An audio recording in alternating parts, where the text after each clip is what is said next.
Reel Shimano BC yang ini korang kena beli. Ini antara yang paling murah yang Shimano keluarkan. Shimano Chaos 151 SG. Kenapa kau patut beli?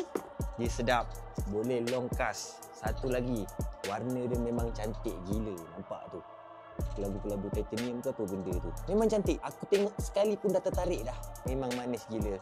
Ini kayu kiri sisi tepi Chaos. Nampak dia macam basic je, tapi bentuk dia je kau tengok dah. Ui, steamnya. Oi, bestnya. Oi, apakah ini? Ini apa ini? Oh, harga murah, mampu milik, yang baru nak main cast, yang baru nak main BBC ni sesuai. Elok sangat kau beli yang ini je. Daripada kau beli brand yang bukan-bukan yang kau tak kenal. Ini sesuai lah ni. Sesuai untuk pemula.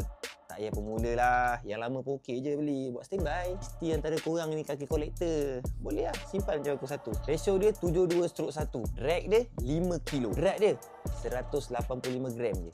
Ring kan? Sedap. Pegang dia pun senang. Compact. Nak kayuh dia pun kau tengok ni. Mudah je. Sebesar genggaman tangan je. Bearing dia 3+1. Lagi detail kau kena baca dekat sini.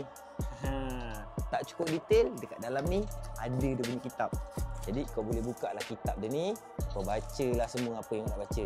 Okey, aku boleh tunjuk sampai sini je. Setakat ni seller ni aku jumpa yang paling murah. Korang boleh beli. Boleh beli sekarang. Jangan lepaskan peluang yang ada. Beli. Benda tengah murah sebelum dia naik harga.